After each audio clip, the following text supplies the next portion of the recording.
Sa isang liblib na baryo sa gitna ng mga palayan at kabundukan, may isang dalagita na halos wala ng panahong maging bata. Bata pa man si Laika ay batid na niyang hindi pantay ang turing ng mundo sa mga katulad niyang mahirap. Sa eskwelahan, madalas siyang tampulan ng tukso at pangungutya.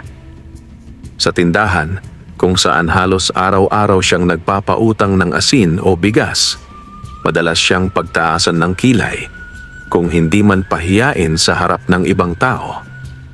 Pero sa kabila ng lahat, may taglay si Lika na hindi basta-basta makikitang taglay ng iba. Matinding diskarte, matalas na isip, at matibay na paninindigan. Ang kwentong ito ay paglalakbay ng isang batang babae na giniling ng kahirapan, pero pinanday ng tapang at talino. Maaga pa lang ay gising na si Laika. Ginising siya ng ingay ng manok sa labas ng kanilang barong-barong na gawa sa pinagtagpi-tagping yero at kawayan. May butas ang bubong kaya't kahit maliit na ambon ay umaagos sa loob ng kanilang munting tahanan. Wala pa ring kuryente. Lampara lang ang gamit nila sa gabi. "Nay, aalis na po ako," mahinang wika ni Laika habang kinukuha ang lumang bayong na yari sa supot ng semento. "May pamasahe ka ba, anak?" Tanong ng inang si Aling Nora habang pinipiga ang basang damit na galing pa sa ilog. "Wala po, Nay. Maglalakad na lang ako. Di namang kalayuan." Binitiwan ni Laika ang isang pilit ng ngiti. Sanay na siya. Bago pa man tumuloy sa eskwela, dumaan muna siya sa tindahan ni Aling Marites, ang mataray at tsismosa nilang kapitbahay. "Aling Marites, pahingi po sana ng isang salop ng bigas at konting asin. Babalikan na lang po ni Inay pag nasingil siya sa labada." Itinaas ni Aling Marites ang kanyang kilay habang nagsusuklay ng basang buhok sa may durungawan. "Naku Laika, ilang beses na ba? Puro na lang kayo pautang. Hindi ba kayo nahihiya? Kung ayaw niyong magutom, magtrabaho kayong maayos ng nanay mo. Ako rin, naghahanap buhay."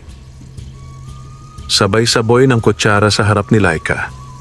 Marami pang ibang nakapila noon sa tindahan at lahat sila'y nakatingin. Namula ang mukha ni Laika pero hindi siya umalis. "Pasensya na po talaga, Aling Marites. Babalikan po talaga ni Inay pag nagkabarya. Kaunti lang po, kahit kalahating salop lang." Bumuntong hininga si Aling Marites at inabot ang supot na may bigas. "Ito na, pero ito na ang huli ha? Huli na to talaga." Nginisian siya ni Laika at buong pusong nagpasalamat. Pagdating sa eskwelahan, agad siyang sinalubong ng pamilyar na mga boses. "Ay nako, ayan na naman ang babaeng amoy ilog."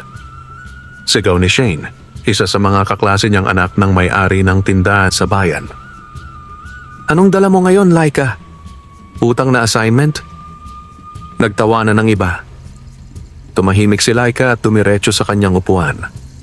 Wala siyang bagong notebook, pero dala niya ang lumang kwaderno ng kapatid niyang matagal nang huminto sa pag-aaral. Binura lang niya ang mga dating sulat at doon nagsusulat ng kanyang mga aralin. Pero sa loob ng silid, isa siyang tahimik na halimaw. Siya ang laging may pinakamataas na marka sa math. Sa Filipino at araling panlipunan, madalas siyang pinapuri ng guro. May pagkakataon pa ngang pinapadala ang kanyang mga gawa sa distritong level para sa poster-making contest. Tuwing may paligsahan, si Laika ang unang naiisip ng mga guro. Mura lang kasi siya, walang gastos. Kahit walang pangkain, kahit hindi marunong sa kulay-kulay na crayons, gumagawa siya ng obra gamit lang ang lapis at itim na ballpen. "Anak, bakit parang malungkot ka?" Tanong ni Aling Nora kinagabihan habang ginugupit ang mga lumang dyaryo para gawing panlatag ng paninda sa palengke. "Okay lang po, Nay. Sanay na naman po ako." Tahimik silang kumain ng lugaw na walang sahog kundi asin.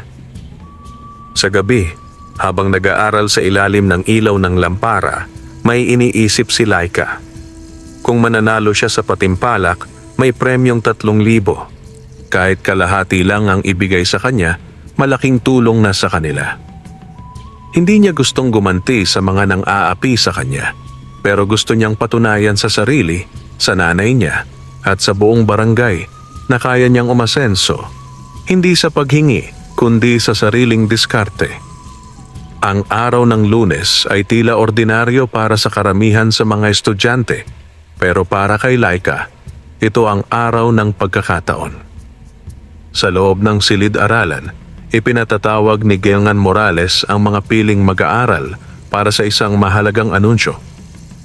Sa susunod na buwan ay gaganapin ang taunang pambansang paskil at pagsulat sa Bayan Contest. Kailangan natin ng kalahok mula sa ika-10 baitang. Isa sa paggawa ng poster, isa sa pagsulat ng sanaysay. Ang mananalo ay may premyong 3,000 piso at automatic pasok sa regional level. Nagsimula nang magtinginan ang mga estudyante, ang iba'y nagtaas agad ng kamay, mga anak ng politiko, anak ng may-ari ng hardware, anak ng barangay kapitan. Pero si Ginang Morales ay hindi tumitingin sa kayamanan, kundi sa gawa. Para sa poster making, si Laika, at para sa sanaysay, si Mark. Nagulat ang lahat, tumahimik ang klase. Si Mark ay kilalang matalino, pero si Laika, isang mahirap, luma ang gamit, lagi lang sa tabi. "Teka lang po, ma'am," sabat ni Shane. "May mas magaling naman po sa poster. Si Bianca po nag-aaral sa art workshop." Ngumiti lang si Ginganan Morales. "Oo, magaling si Bianca. Pero si Laika ang may pinakamataas na marka sa arts at siya rin ang gumawa ng bulletin board sa hallway last month." Walang nakapagsalita. Pagka-uwi ni Laika, agad siyang naghanap ng mga lumang karton sa tabi ng kalsada. Wala silang pambiling illustration board, pero kahit anong malinis na piraso ay pwede nang pagpraktisan. "Gagawa ako ng poster tungkol sa Pilipinong maabilidad sa panahon ng krisis." Bulong niya habang nililinis ang karton. Kumuha siya ng lapis at sinimulan niyang iguhit ang isang batang babae na nagbebenta ng gulay, habang sa likod nito ay may araw at bandila ng Pilipinas. Sa kabila ng kawalan, ang mukha ng bata ay puno ng pag-asa. "Ikaw yan, anak?" tanong ni Aling Nora habang pinapanood siya. Tumango si Laika. "Opo, Nay. Pero hindi lang po ako. Lahat tayo." Hindi madali ang paghahanda. Walang sapat na materyales. Gabi-gabi, nilalabanan niya ang antok habang nagguguhit. Minsan, nauupos ang lampara. Minsan, tinutuklaw ng lamok ang kanyang mga binti. Pero hindi siya tumigil. Dumating ang araw ng kompetisyon. Sa silid na may aircon, kung saan unang beses pa lang niyang makapasok, nagtipon-tipon ang mga kalahok mula sa iba't ibang barangay at paaralan. May mga dala silang mamahaling art set, markers, poster paint, graphic pens. Si Laika, gamit lang ay lapis, ballpen, at isang pirasong lumang karton na pininturahan niya ng puting chalk para magmukhang bagong illustration board. "Yan ba ang entry mo?" tanong ng isang babaeng nakaputing blusa. Sabay tawa. "Vintage ah?" Ngunit hindi na umimik si Lika. Tumutok siya sa kanyang likha. Pinikit ang mata at sinimulang gumuhit sa tahimik na galaw. Ang isip niya ay lumilipad.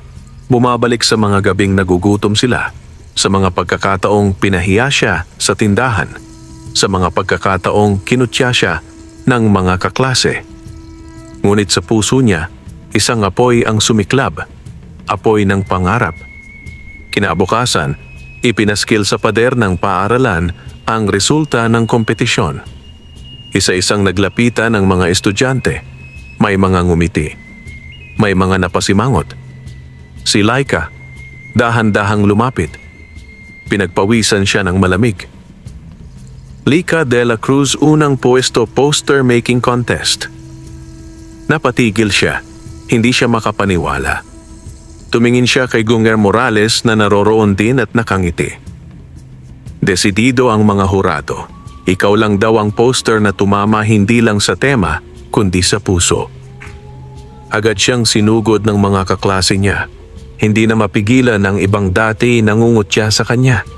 Ay grabe, Lika! Ang galing mo pala! Idol na kita!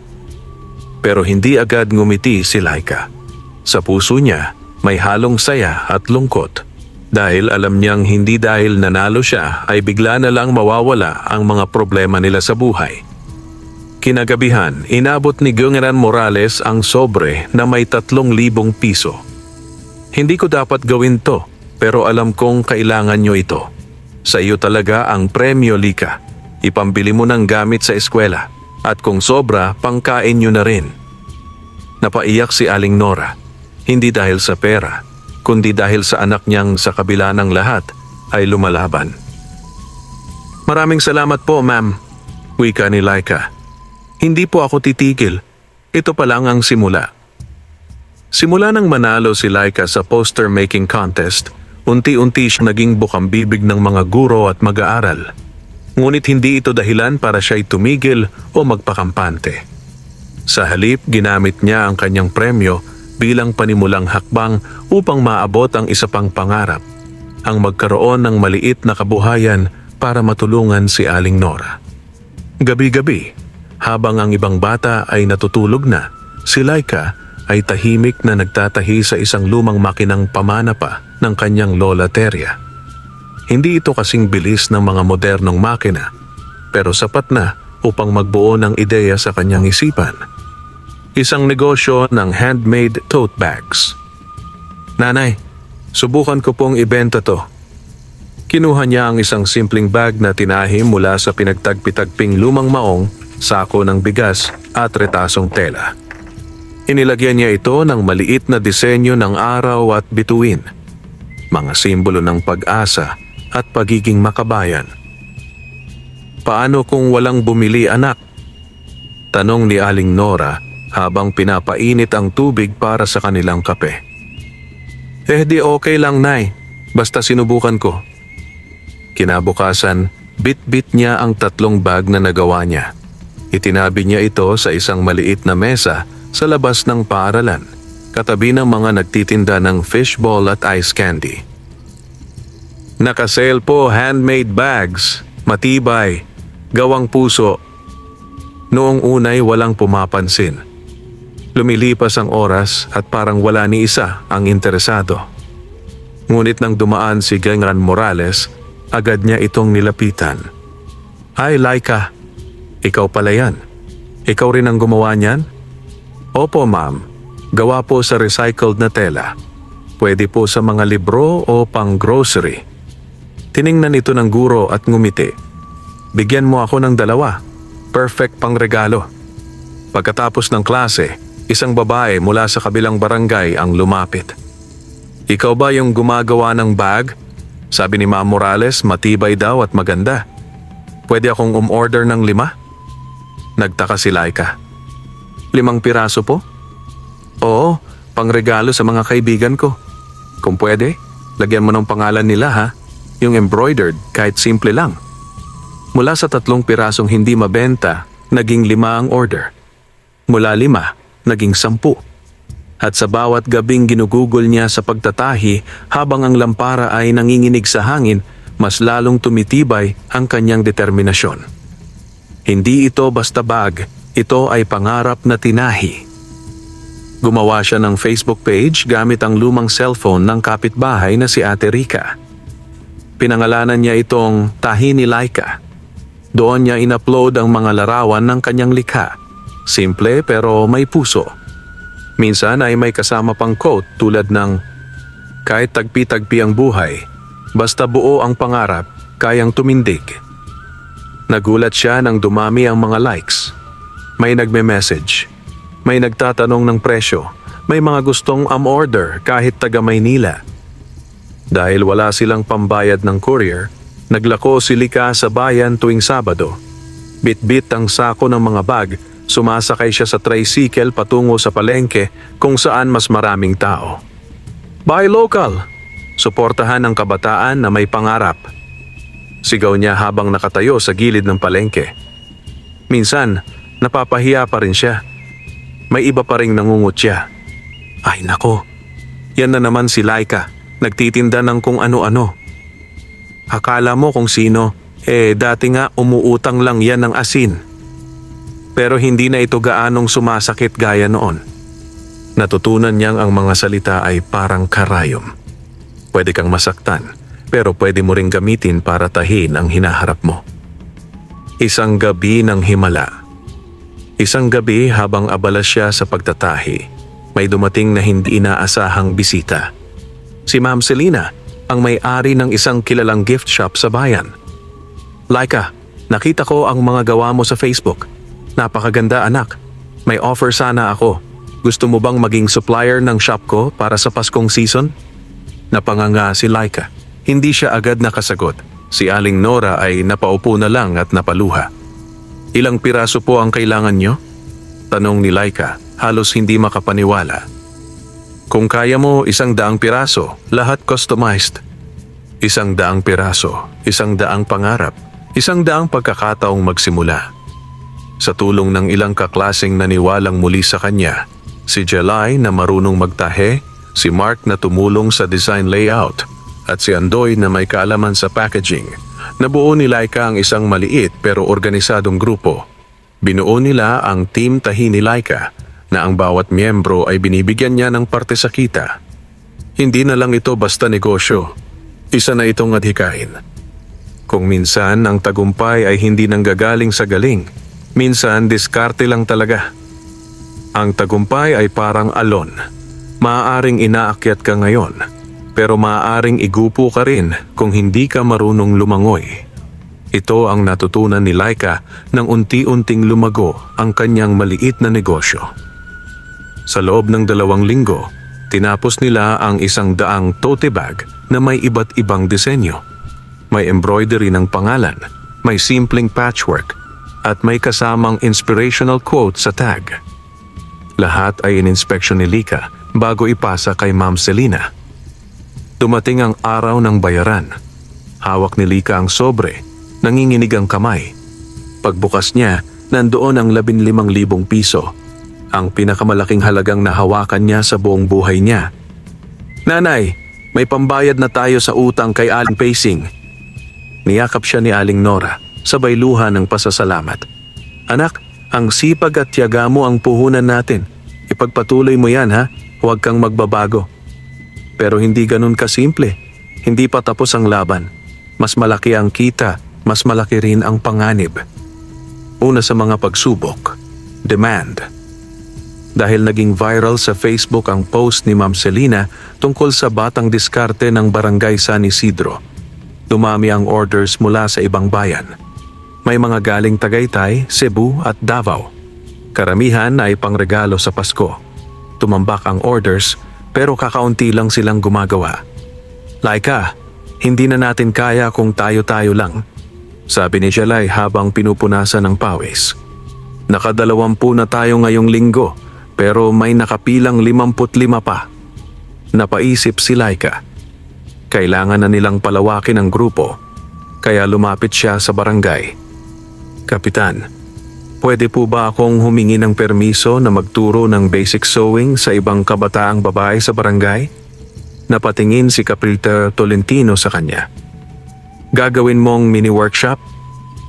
Opo, para po makatulong sila sa produksyon. Babayaran ko po sila. Nagulat ang kapitan sa determinasyon ni Laika. Ilang araw lang nakabuo na siya ng training session na tinawag niyang Tahi ng Pag-asa. 10 kabataang babae ang lumahok. Iba-iba ang talento pero lahat ay sabik matuto. Ikalawang pagsubok, paninira. Habang lumalaki ang kanyang negosyo, may mga nagsimulang mag-ingay. Isang araw, habang naglalako sa bayan, may lumapit na babaeng hindi niya kilala. Ano raw? Ikaw ang tinutulungan ng munisipyo ngayon. Yung batang umuutang lang noon ng asin? Napayuko si Laika. Hindi dahil sa hiya, kundi sa galit na pinipigil. Hindi siya sumagot, ngunit kinagabihan, nakatanggap siya ng mensahe sa page niya. Baka fake ang produkto mo, bata ka palang mukhang nanloloko ka na. May mga dummy account na nagsimulang mag-comment ng masasamang bagay sa kanyang posts. Isa ay nagsasabing mabaho ang mga produkto. Isa pa ay nagsabing hindi raw totoo ang mga design niya. Kinopya lang mula sa ibang brand. Napahiga si Laika sa banig. Nakatitig sa kisame. Pangarap ko lang naman to. Bakit nila ako pinapabagsak? Ikatlong pagsubok. Pera. Dahil sa dami ng orders, kinailangan niyang bumili ng mas maraming tela at gamit, sinulid, zipper, tag, packaging materials. Kinuha niya ang halos kalahati ng kinita para sa supplies.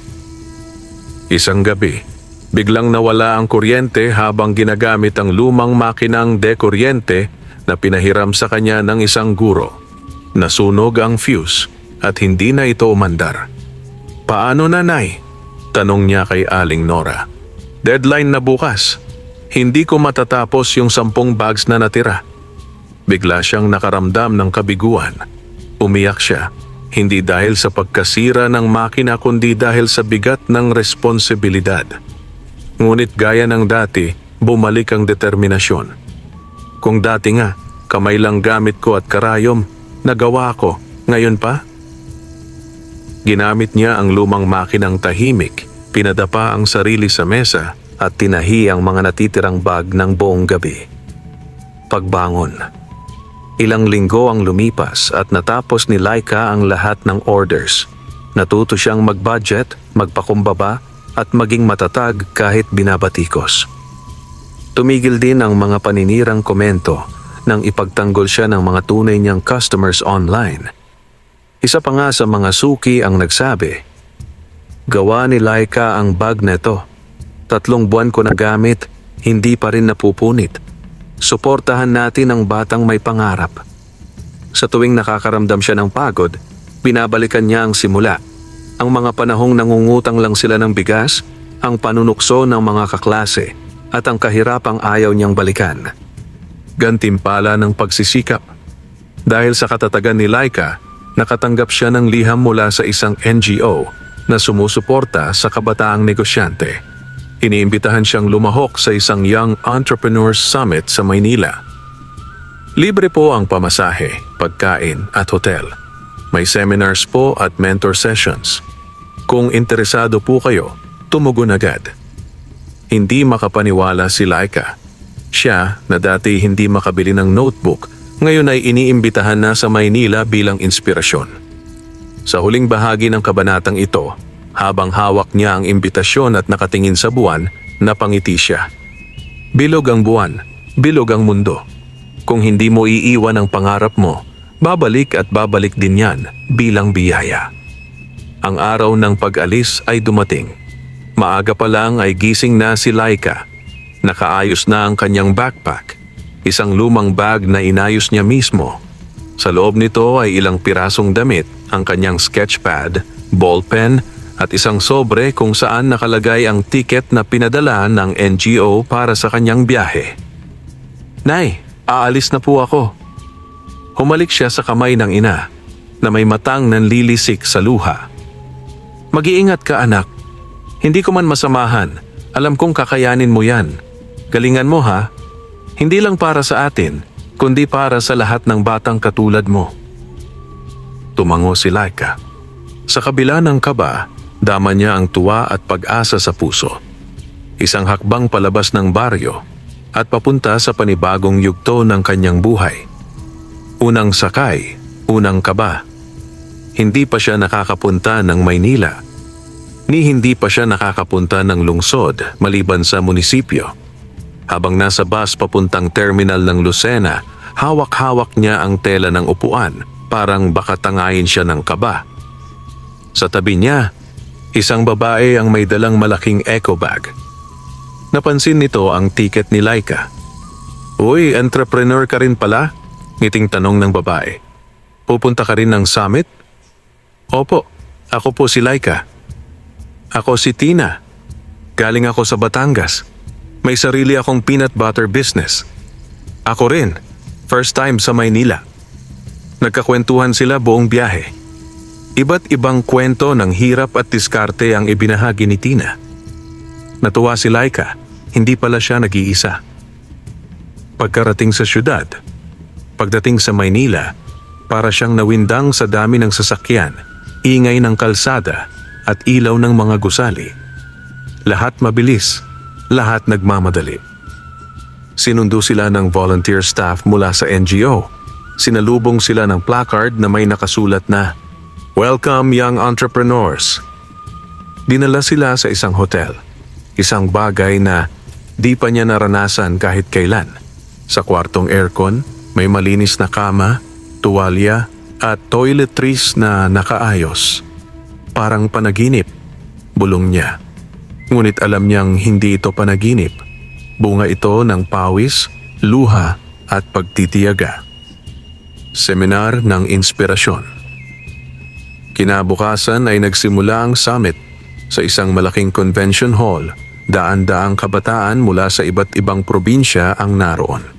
May mga may negosyo sa kakanin, sabon, organikong gulay, ukay-ukay at iba pa. Habang nakikinig si Laika sa speaker, isang babaeng entrepreneur na dating naglalako lang ng isda, na ngayon ay CEO na ng isang export company, unti-unting nadurog ang kanyang takot. Hindi mahalaga kung saan ka nanggaling, mahalaga kung gaano mo kakapitan ang pangarap mo, sabi ng speaker. Napaluha si Laika. Hindi niya namalayang napapahawak siya sa pendant ng kwintas na bigay ng kanyang ina.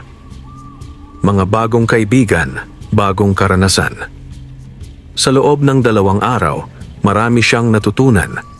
Paano gumawa ng tamang costing, paano mag-market gamit ang social media, at paano makipag-partner sa ibang negosyante. Mas lalong lumawak ang kanyang pananaw. Naging malapit siya kina Tina at Josh, isang tahimik pero matalinong binatilyo na gumagawa ng eco-friendly school supplies. Isang gabi, habang nasa common lounge sila, nagtanong si Josh, "Laika, anong pangarap mo sa negosyo mo?" Napaisip siya saglit bago sumagot. "Simple lang. Gusto ko lang makapagpatayo ng workshop sa amin para sa lahat ng batang babae na katulad ko, yung minsang pinagtawanan, minamaliit, pero may pangarap." Tahimik ang paligid sandali. Pagkatapos ay nagsalita si Tina. Yan ang tunay na negosyante. Hindi lang para sa kita, kundi para sa pagbabago. Isang biglaang pagsubok. Sa ika-4 na araw ng summit, habang pauwi mula sa field tour, nakatanggap si Laika ng tawag mula kay Jelay. Nanginginig ang boses ng kaibigan. "Laika, may nangyari." "Nangyari? Anong ibig mong sabihin?" Nasunog ang maliit na storage room ng mga tela natin. Wala na ang kalahati ng mga stock. Yung bagong batch na in-order ni Ma'am Selena, naabo lahat. Parang gumuho ang mundo ni Laika. Tumahimik siya. Nanginginig ang kamay. Hindi niya alam kung ano ang uunahin, ang galit, ang lungkot, o ang takot. Payo ng isang guro. Napansin ng isa sa mga mentor, si Sir Alvin, ang pamumutla niya. Nilapitan siya nito at tinanong kung okay lang siya. Hindi nakapigil si Laika at ibinuhos ang lahat. "Sir, baka ito na yon. Baka hanggang dito lang ako. Wala na pong matitirang puhunan. Paano pa ako babalik?" Tahimik na tinapik siya ni Sir Alvin sa balikat. "Laika, ang tunay na negosyante ay hindi sinusukat sa dami ng kita, kundi sa dami ng beses na bumangon matapos matumba. Pero paano po kung wala nang matitirang babangonan? May natira pa, Laika. Ikaw, at yan ang pinakamahalaga. Pag-uwi na, may laban pa rin." Sa huling araw ng summit, ginawaran si Lika ng Most Promising Social Entrepreneur dahil sa kanyang proyekto para sa kabataan sa baryo. Tumanggap siya ng sertipiko, cash grant na 10,000 piso at libreng business mentorship sa loob ng 6 na buwan. Habang hawak niya ang plek, naalala niya ang abo ng mga nasunog na tela, ang mga panunukso sa paaralan, ang kahihiyan sa tindahan noon. Ngunit ngayon, nakatayo siyang taas noo sa harap ng daan-daang tao. Sa biyahe pabalik ng kanilang baryo, dala ni Laika ang mas mabigat na backpack. Hindi dahil sa gamit, kundi sa dami ng natutunan, planong gustong simulan muli at pag-asang hindi na matitinag. Hindi pa ito ang dulo, bulong niya. Ito pa lang ang simula ng mas malaki kong laban. Pagkarating pa lang ni Laika sa kanilang baryo, ramdam na niya ang bigat ng mga matang nakatingin sa kanya. Hindi niya alam kung awa ba ang nararamdaman ng mga tao o panghuhusga. Mula sa terminal ay sinalubong siya ni Jelay. Tahimik ngunit halatang nag-aalalang ibinalita ang mga nangyari habang wala si Laika. Laika, pasensya ka na. Ginawa namin lahat para masalba yung iba pero mabilis ang apoy. Sabi ni Aling Rosa, may nakita raw siyang lalaking pumasok sa likod ng tindahan bago ang sunog. May nagsunog? Nanlaki ang mga mata ni Laika. Tumango si Jelay. Hindi pa sigurado pero sabi ng iba, parang sinadya. Pinagmasdan ni Lika ang nasunog na bahagi ng lumang kubo na dating naging imbakan ng mga tela, sinulid at mga sample na produkto. Wala na itong bubong at ang mga tabla ay pawang abo na lamang. Ang amoy ng sunog ay nananatili pa sa hangin. Sayang, bulong niya. Lahat ng pinaghirapan. Ang gabi ng katahimikan. Sa bahay tahimik ang hapunan. Si Aling Mercy, ina ni Laika, ay tahimik lamang na pinagmamasdan ang anak. Anak, hindi mo kasalanan ang nangyari. Anya, habang inilalagay ang mainit na sabaw sa kanyang mangkok. Pero Nay, sa unang pagkakataon na umalis ako para sa kinabukasan natin, yun pa ang nangyaring kapalit. Alam ko masakit, pero hindi ibig sabihin noon tapos na ang laban. Tahimik si Laika. Tila ba kahit ang sabaw na paborito niya ay wala ng lasa. Hindi niya alam kung paano muling sisimulan. Ang maliit na puhunan, naabo. Ang tiwala ng mga suki, baka naglaho. Ang lakas ng loob, unti-unting natutunaw. Pagharap sa mga suki. Kinabukasan, bumalik si Lika sa paboritong tindahan ng kliyente niyang si Ma'am Selina, isang retired teacher, na umorder ng dos-dose ng eco bags para ipamigay sa kanyang mga estudyante. Ma'am Selina, gusto ko lang pong humingi ng paumanhin. Nasunog po ang mga gawa namin. Wala na pong natira. Tahimik ang matanda. Pinagmasdan si Lika na bakas sa muka ang hiya at lungkot. Alam mo, Hija, mas gusto ko ang batang marunong humarap sa pagkakamali kaysa yung nagtatago sa likod ng dahilan. Nabalitaan ko ang tungkol sa sunog. Ikaw ba ang nagsunog? Hindi. Kaya bakit mo dala-dala ang bigat niyan? Naluha si Laika. Ma'am, babawi po ako. Kahit matagal, itutuloy ko yung order ninyo. Di bali pong sa Pasko ko na maibigay. Basta magawa ko lang. Napangiti si Ma'am Selina. Ganyan dapat. Sige Laika, ipagpapatuloy ko ang tiwala ko sa iyo. Pero sa susunod, huwag mong kalimutan ang sarili mo. Pahinga rin, nak. Pagtanggap ng pagkakataon. Sa gitna ng krisis, naalala ni Laika ang cash grant mula sa summit. Hindi pa niya iyon ginagalaw. Bagamat maliit lang ito, sapat para makapagsimula muli. Pinag-isipan niya kung ano ang uunahin. Materyales? O mas ligtas at maayos na imbakan? Pumunta siya sa barangay hall at kinausap ang kapitan.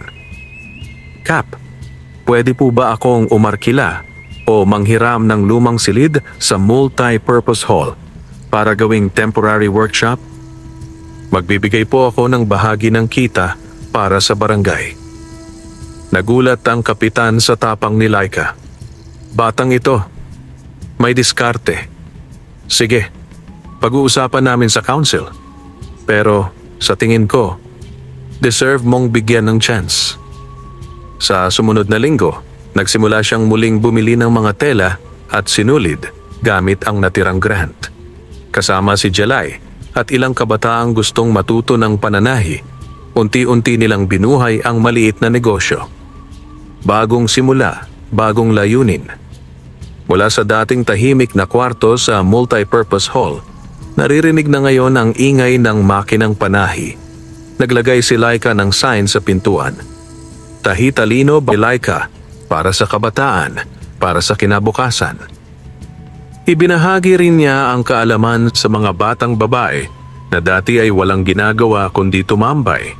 Tinuruan niya sila ng basic stitching, pattern making, at kung paano maging maayos na kausap sa kliyente.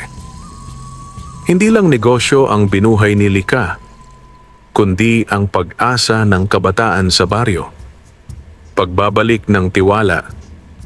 Muling tumanggap si Lika ng order mula sa iba pang kliyente. Dati, puro barya-barya ang kita. Ngayon, unti-unti nang lumalago. May mga order na galing pa sa labas ng barangay dahil sa tulong ng isang online post na inilathala ng NGO tungkol sa kanyang kwento.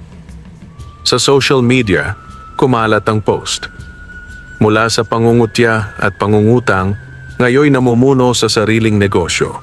Saludo kami sa batang si Laika, ang batang pinanday ng kahirapan pero pinalakas ng pangarap. Doon niya unang nakita ang libo-libong likes, shares at comments ng papuri. Isa sa mga comment ang nagpaluha sa kanya. Laika, dati kitang tinutokso sa school. Ngayon, saludo ako sa iyo. Patawad kung minsan ay naging bahagi ako ng sakit mo. Napapikit si Lika. Hindi niya inasahan ang ganitong pag-abot ng pagbabago. Isang misteryo ang lumitaw. Sa kabila ng tagumpay, isang tanong ang hindi pa nasasagot. Sino ang responsable sa sunog? Isang gabi, habang naglilinis si Jelay sa harap ng workshop, may natagpo ang lumang lighter at punit-punit na tela na may pamilyar na logo. Logo ng lumang uniforme ni Lori, dating kaklase ni Laika at isa sa mga pinakamatinding bully sa kanya noon. Laika, tingnan mo to. Napatitig si Laika sa hawak ni Jelay. Hindi siya makapaniwala. Hindi kaya? Hindi pa tayo sigurado. Pero kung siya nga, hindi na kailangan ng buong katibayan. Sa puso niya, alam na niya. Ngunit sa halip na galit, ang nanaig ay awa. Pagpili ng kapatawaran. Kinabukasan, dumaan si Lori sa harap ng tindahan ni Aling Mercy. Nagkatitigan sila ni Laika. May lungkot sa mga mata ng dating bully. Naglakad si Laika papunta sa kanya. Lori, alam kong ikaw yon. Napayuko si Lori. Hindi umimik. Hindi ako galit. Pero sana, gamitin mo yung lakas mo sa mas magandang bagay. Kung gusto mong matuto, bukas ang pinto ng workshop namin. Nagangat ng tingin si Lori. Namumula ang mata. Totoo ba yan, Laika? Kahit anong ginawa ko sa'yo? Tumango si Laika. Hindi ko malilimutan, pero hindi ko rin hahayaang manatili tayo sa luma nating pagkatao. Makalipas ang ilang buwan mula nang masunog ang lumang imbakan ni Lika, unti-unting lumago ang kanyang munting negosyo. Sa tulong ng social media at mga taong naniwala sa kanya, nakatanggap siya ng mas maraming order, hindi lang mula sa karatig baryo kundi maging mula sa lungsod. Isang araw, habang nag-aayos siya ng mga bagong tela sa loob ng workshop, dumating si Jelay na may hawak na sobre. Laika! Laika! Tignan mo to! Ano yan? Tanong ni Laika habang inaayos ang mga tela. Sulat galing sa Maynila. Sabi ni Kap, may tumawag daw kahapon, tapos ito raw ang liham para sa'yo.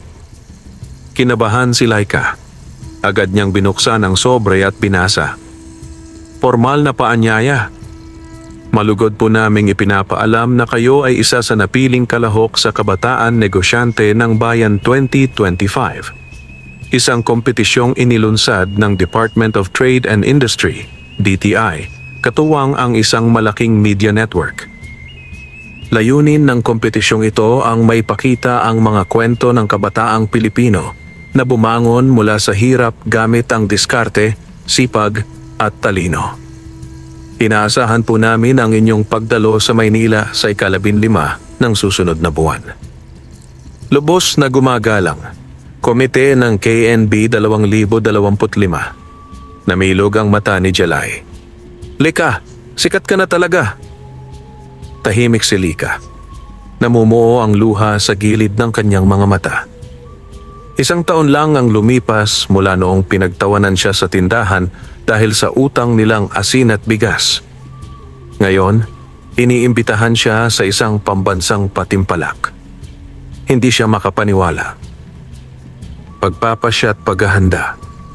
Bagamat tuwang-tuwa si Laika, may kaba rin siyang nararamdaman.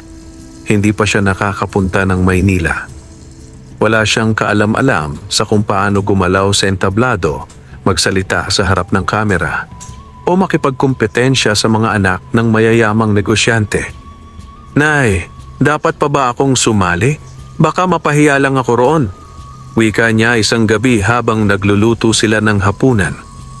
Ngunit mahigpit siyang tinapik ni Aling Mercy sa balikat. Anak, wala sa Maynila ang tunay na laban. Nasa puso mo. Kung paano mo hinabi ang kinabukasan mo dito sa baryo gamit ang pananahi, yon ang kwento mong bitbitin mo roon. Napangiti si Lika. Sa puntong iyon, napagtanto niya ang pinagmulan niya ay hindi kahihiyan, kundi inspirasyon. Biyahe patungong Maynila. Ilang araw bago ang paligsahan, umalis si Laika at Jelay patungong Maynila sakay ng bus. May baon silang konting pagkain, kaunting cash, at napakaraming dasal. Pagdating nila sa lungsod, sinalubong sila ng ingay ng trapiko, matataas na gusali, at kakaibang dami ng tao. Parang pelikula lang to, Laika, ani Jelay habang nakasilip sa bintana ng taxi. Sa hotel na tinutuluyan ang mga kalahok, nakita nila ang ibang kabataang may daladalang malalaking luggage, suot ang branded na damit at may sariling crew. May ilang tumingin sa kanila mula ulo hanggang paa, halatang nagtaka sa payak nilang pananamit. Pero hindi nagpadaig si Laika. Tumango siya kay Jelay. Hindi ako pumunta rito para lang humanga. Nandito ako para lumaban. Unang araw ng kompetisyon. Ipinakilala ang mga kalahok sa isang orientation. Bawat isa ay binigyan ng ilang minuto para ipakilala ang sarili at ang negosyo nila. May nagtayo ng milk tea shop, may gumagawa ng organic shampoo, at may anak ng kilalang negosyante na nagbebenta ng high-end fashion. Pagdating kay Laika, tahimik muna siya bago nagsalita. Magandang araw po. Ako po si Laika Alvaro, mula sa Sitio Bayabasan, isang maliit na baryo sa lalawigan. Ang negosyo ko po ay Tahi Talino, isang proyektong tumutulong sa mga batang babae sa amin para matutong manahi habang kumikita. Wala po akong malaking puhunan, pero meron akong malaking pangarap. Ang makaangat mula sa kahirapan gamit ang talino at tiyaga. Tahimik ang lahat, pero kasunod noon ay palakpakan. Hindi pilit, kundi taos puso. Ang hamon ng kompetisyon. Bawat araw ay may bagong pagsubok. Paggawa ng business pitch, pagharap sa hurado, pagmarket ng produkto sa mga estranghero, at paggawa ng bagong konsepto para sa negosyo. Ang mga ibang kalahok ay may dalang laptop, tablet, at sariling designer. Si Laika, gamit lang ang lumang sketchpad, ballpen, at mga telang dala niya mula sa baryo. May isang hamon kung saan kailangan nilang magbenta sa kalye ng Maynila. Marami sa mga kalahok ang nahirapan, pero si Laika, sanay sa palengke, hindi natakot. Eco bag na matibay, gawa ng kabataan, tulong sa kinabukasan. Sigaw niya habang masiglang inaabot ang produkto. Bumili ang ilang mamimili at pinuri pa siya ng isang ginang. Ang galing mo, Hija. Dapat ka talagang suportahan. Intrigue at inggit. Sa ikalawang linggo ng kompetisyon, napansin ni Laika na laging pinapansin siya ng camera crew. Lumalabas na raw siya sa TV. At maraming netizens ang humahanga sa kanyang kwento. Isang gabi, Kinausap siya ng isa sa mga kalahok, si Patricia, anak ng isang kilalang businesswoman. Laika, to be honest, parang hindi ka naman belong dito. Alam kong inspiring ang kwento mo, pero business to, hindi drama. Hindi siya sumagot. Ngumiti lang siya. Alam mo, Patricia, wika niya. Kapag pinipilit mong ikumpara ang kwento ko sa kwento mo, doon ka matatalo. Kasi ako, hindi lang negosyo ang dala ko rito. Bitbit ko ang baryo namin, ang mga batang umaasa, at ang nanay kong minsan nang nahiya sa pangungutang. Tumalikod siya. Tahimik si Patricia. Pag-akyat sa finals, pagdating ng huling araw, 5 kalahok na lang ang natira. Isa na roon si Laika. Inanunsyo ng hurado na sa araw na iyon ay pipiliin na ang tatanghaling kabataan negosyante ng bayan 2025. Nagpakita ng short documentary tungkol sa kanya. Mula sa sunog, sa pagsisimula sa multi-purpose hall, sa pagtuturo sa mga bata, hanggang sa pakikibaka niya sa kompetisyon. Sa dulo ng video, narinig ang tinig ni Laika. Hindi mo kailangang mayaman para magsimulang mangarap. Kailangan mo lang ng lakas ng loob at malasakit. Ang gabi ng parangal ay ginanap sa isang marangyang bulwagan sa lungsod Quezon. Matingkad ang mga ilaw, punong-puno ng mga kilalang personalidad sa mundo ng negosyo, media at gobyerno. May kamera sa bawat anggulo at lahat ng kalahok ay nakasuot ng formal. Si Laika, bagamat wala sa uso ang kanyang damit, ay nagniningning sa isang simpleng bestidang siya mismo ang tumahi mula sa lumang tela. Sa kanyang tabi si Jelay, suot ang pulang blouse na binili nila sa ukay, pero parang galing sa fashion runway ang aura dahil sa kumpiyansa nilang dalawa. Narito na po tayo sa pinakaaabangang bahagi ng gabi, ani ng host na kilalang TV personality. Ang pagkilala sa 3 kabataang negosyanteng hindi lamang nagpakitang gilas sa larangan ng negosyo, kundi nagbigay inspirasyon sa sambayanang Pilipino.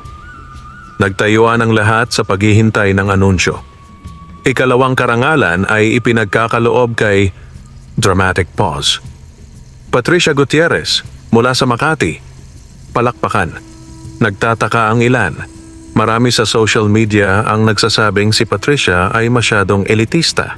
Pero ngumiti siya at buong gilas na tinanggap ang tropeyo. At ang tatanghaling kabataan negosyante ng Bayan 2025 ay walang iba kundi Lika Alvaro ng Sitio Bayabasan. Napahawak si Lika sa dibdib. Si Jelay ay napatili ng mahina. "Lika, ikaw na yun!" Umakyat si Laika sa entablado, nanginginig sa kaba. Hawak niya ang tropeyo na may nakaukit na pangalan niya. Buong bulwagan ay nagbigay ng standing ovation. Hindi dahil siya ang pinakasikat o pinakabongga ang produkto, kundi dahil siya ang may pinakataos pusong kwento. Ang batang minsang pinagtawanan dahil sa pangungutang ng asin, ngayoy pinapalakpakan ng buong bansa. Matapos ang programa, dinala si Laika sa media room para sa panayam. "Laika, ano ang pakiramdam na ikaw ang tinanghal na kabataan negosyante ng bayan?" "Masaya po at sabay na kabado.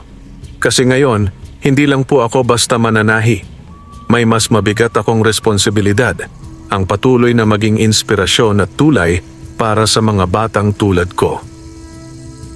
Isa pang tanong ng reporter, "Ano po ang una mong gagawin sa cash prize na 1,000,000 piso?" "Bubuo po ako ng mas maayos na tahian sa amin. Gagawa kami ng silid-aralan kung saan makakaaral ang mga batang babae ng pananahi, pagnenegosyo at pagkakakitaan. Ang kalahati ng pera, ilalaan ko para sa scholarship fund ng mga kabataan sa sityo namin." Mainit ang pagsalubong kay Laika at Jelay nang bumalik sila sa baryo. Ang dating mga kababayang tumatawa sa kanila, ngayoy nakangiti at lumalapit upang bumati. Si Mang Berto, ang dating tindero ng bigas, ay halos maiyak sa tuwa. "Apo, patawad kung noon ay hindi kita naintindihan.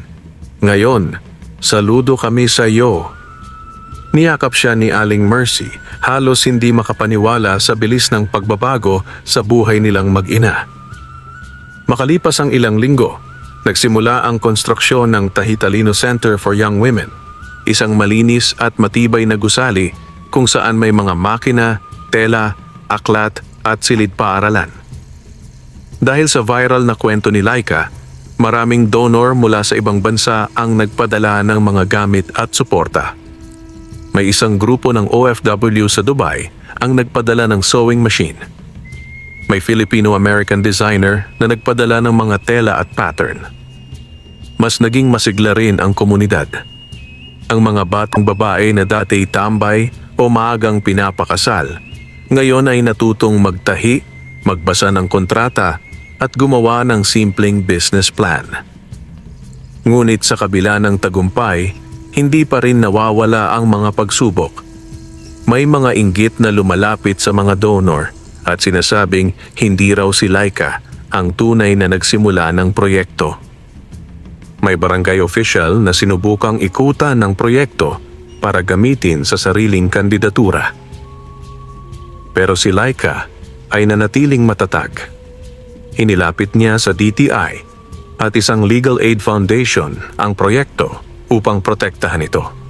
Ipinatala niya ang Tahitalino bilang isang youth cooperative upang hindi basta maagaw o masamantala. Isang gabi, habang tinitingnan niya ang mga batang nag-aaral ng pananahi sa silid, lumapit si Jelay. Laika, hindi ka ba napapagod? Hindi ka ba natatakot na baka bumalik sa dati ang lahat? Napangiti si Laika. Jelay, minsan nga hindi ko na naiisip kung pagod ba ako. Kasi tuwing nakikita ko ang ngiti ng mga batang yan, naaalala ko ang batang Laika, yung palaging pinapahiya, palaging umuuwi ng luhaan. Ngayon, may silbi na ako. May direksyon. Nagtinginan sila sa labas, tahimik na ang baryo. Pero sa gitna ng katahimikan, maririnig ang huni ng makinang panahi, hudyat ng bagong umaga. Lumipas ang 3 buwan mula nang itayo ang Tahitalino Center. Sa maikling panahong iyon, halos 50 kabataang babae na mula sa iba't ibang bahagi ng bayan ang natuto ng pananahi, bookkeeping at pagnenegosyong makatao. Kumalat na rin ang balita sa buong rehiyon at isa si Laika sa naging paboritong imbitahin sa mga seminar forum at youth entrepreneurship summits. Ngunit kasabay ng pagyabong ng proyekto ay ang pagdating ng mas malalaking mata. Mga mata ng lipunang minsan nang tumingin sa kanya ng mababa. Ngunit ngayon nagmamasid hindi lamang sa kanyang mga tagumpay, kundi pati sa kanyang mga pagkilos. Isang araw ng Huwebes, habang abala si Laika sa pagtuturo sa mga bata, dumating si Gangan Nita, isang coordinator mula sa isang NGO na partner ng DTI. Laika, may sulat ka mula sa Geneva, Switzerland. Nakangiting sabi nito. Nabigla si Laika. Switzerland po? Sino naman po ang magpapadala sa akin mula ron? Binuksan niya ang sobre. Doon niya nalaman na siya ay iniimbitahang magsalita sa isang International Youth Conference na gaganapin sa United Nations Office sa Geneva. Tema ng okasyon, Empowering Girls Through Social Enterprise. Hindi niya alam kung iiyak ba siya o tatawa. Ang dalagitang dati hinihiya sa tindahan ng bigas ay ngayoy inaanyayahang tumindig sa harap ng mga delegado mula sa mahigit 50 bansa. Ngunit kasabay ng magandang balita ang isang lihim na takot. Paano kung di ko kayanin? Paano kung mali-mali yung English ko? At baka isipin nila ano bang alam ng batang to? Pusal niya kay Jelay habang nasa kubo sila ng gabi. Laika, kung kaya mong humarap sa taong umalipusta sa iyo noon, mas kaya mong harapin ang mga taong ngayon ay gustong matuto mula sa iyo. Sagot ni Jelay. At isa pa, kahit Tagalog pa yan, mararamdaman nila ang puso mo. Sa gitna ng mga paghahanda, isang balita ang yumanig sa Sitio Bayabasan. Isang malaking developer mula sa Maynila, ang Aguilar Land Holdings, ay nais bilhin ang malaking bahagi ng lupain ng sitio upang gawing eco-luxury resort. Kasama sa balak ng kumpanya ang lupang kinatatayuan ng Tahitalino Center. Ayon sa mga tauhan ng kumpanya, may notice of expropriation daw mula sa gobyerno at may mga umano'y papel na nagpapatunay na hindi rehistrado sa mga residente ang lupain. Bagamat matagal nang sinasaka at tinitirhan ng mga lote, hindi pala ito titled sa kanilang pangalan kundi ancestral land. Nagpatawag si Laika ng emergency meeting sa barangay hall. Hindi pwedeng basta-basta na lang tayo paalisin. Ang proyekto natin ay para sa mga bata, sa kinabukasan natin. Hindi ito pwedeng palitan ng swimming pool at spa. Ngunit may ilang leader ng barangay na parang kampi sa developer. Isa roon si Kapitan Ronquillo. Alam mo, Lika, kung minsan mas mainam pa yung umalis tayo at tanggapin ng pera. Isipin mo, milyon ang kabayaran. Di ba mas maayos yon kaysa tahian lang? Kap, hindi lang po ito tahian. Ito po ay tahanan, paaralan, pag-asa. Agad na lumapit si Laika sa mga partner ng kanilang proyekto. Ang NGO mula DTI, ilang pro bono na abogadong mula sa Maynila, at isang kinatawan mula sa National Commission on Indigenous Peoples, NCIP. Lumalabas na ang sitio Bayabasan ay kabilang sa mga ancestral domain ng mga katutubong Dumagat Remontado na ngayon ay halos napalayas na.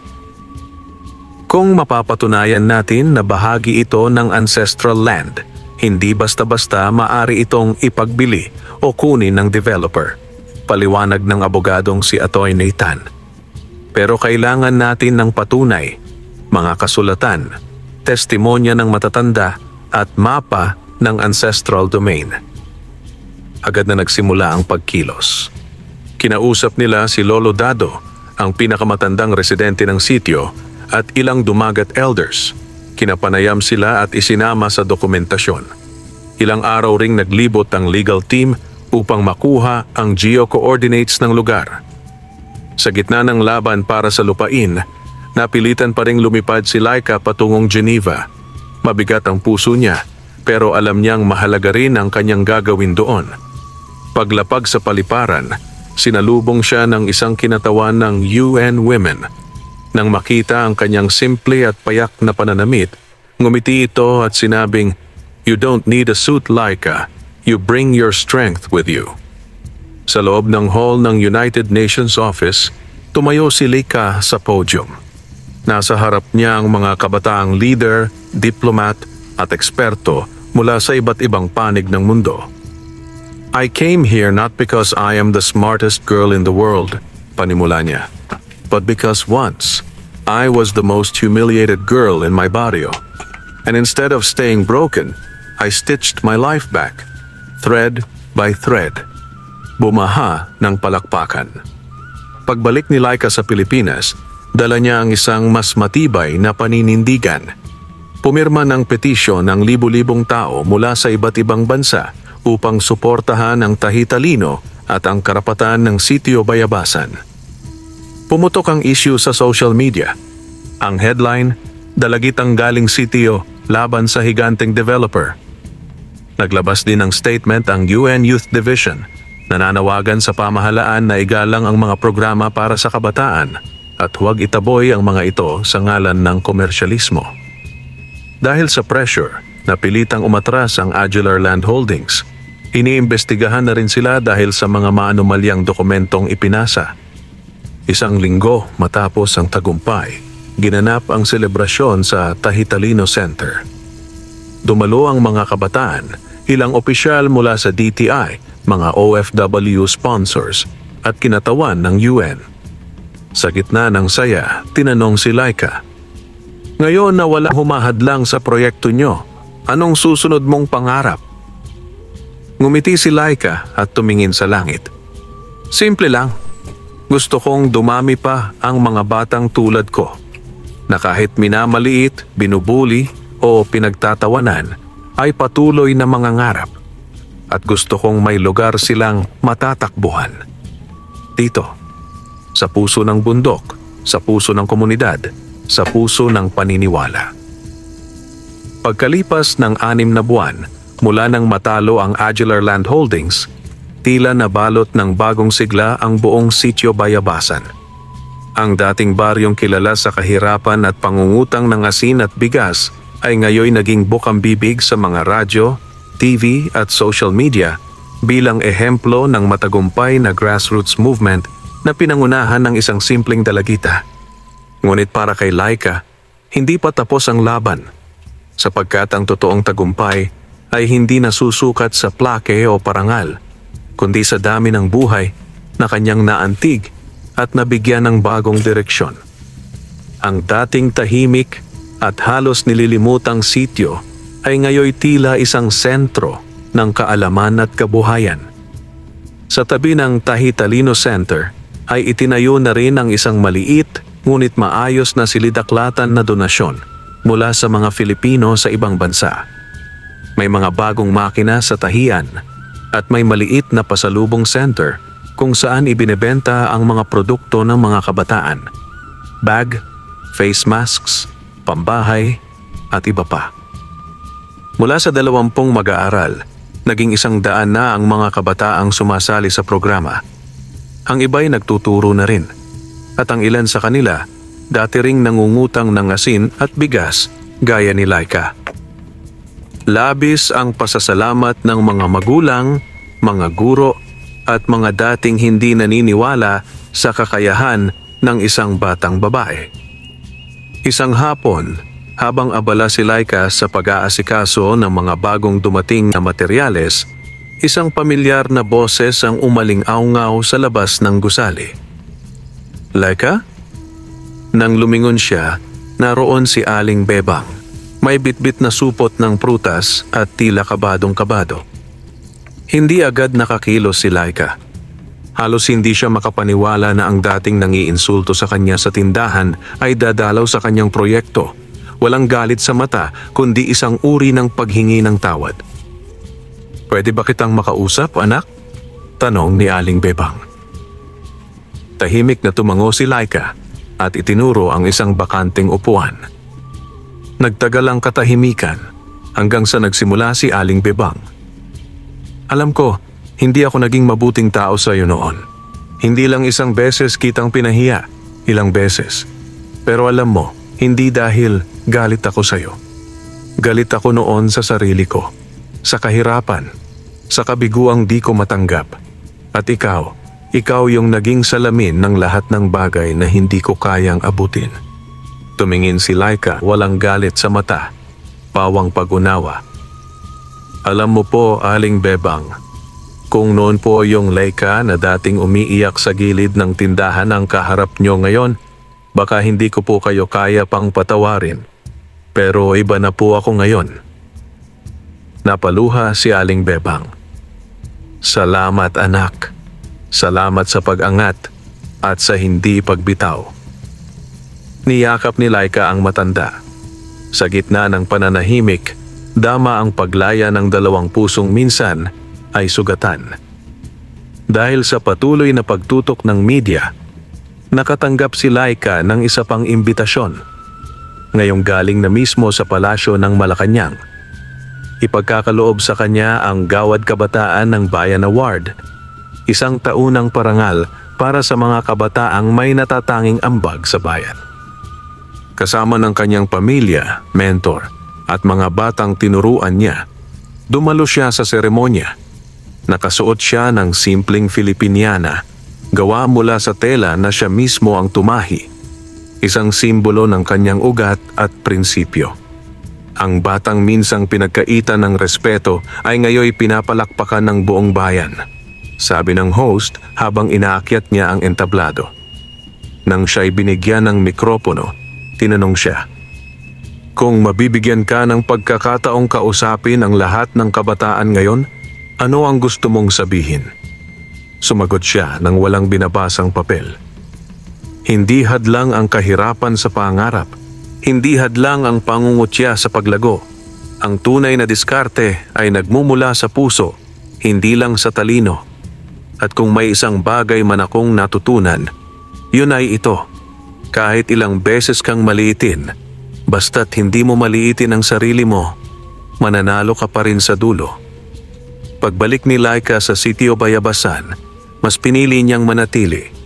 Inalok siya ng scholarship sa ibang bansa, posisyon sa malalaking kumpanya, at kahit oportunidad sa politika.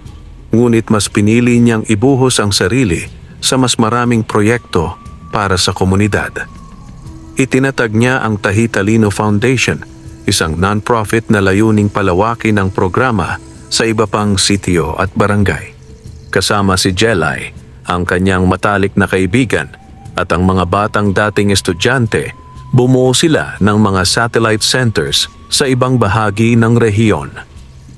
Minsan sa isang linggo, naglalakad pa rin si Laika patungo sa tindahan ni Aling Bebang, hindi na para mangutang, kundi para bumili at makipagkwentuhan. May mga araw na inaalala niya ang mga sakit at luha ng nakaraan. Ngunit tuwing nakikita niya ang mga batang natututo, mga inang natutong magnegosyo, at mga lalaking marunong ng rumespeto sa pangarap ng babae, alam niyang sulit ang lahat. Si Laika ay naging simbolo ng kabataang Pilipina, hindi lang dahil sa talino, kundi dahil sa tibay ng loob. Sa lahat ng pag-angat niya sa buhay, hindi siya kailanman lumimot sa kanyang pinagmulan. At ang sitio Bayabasan, na dating kinukutya ng mga karatig baryo, ay ngayoy tinatawag ng Baryo ng Pagbangon. At sa harap ng tahian, may nakaukit sa isang malaking kahoy na plake ang mga katagang. Dito nagsimula ang isang batang pinahiya, at dito rin nagsimulang maghilom ang isang bayan. Wakas,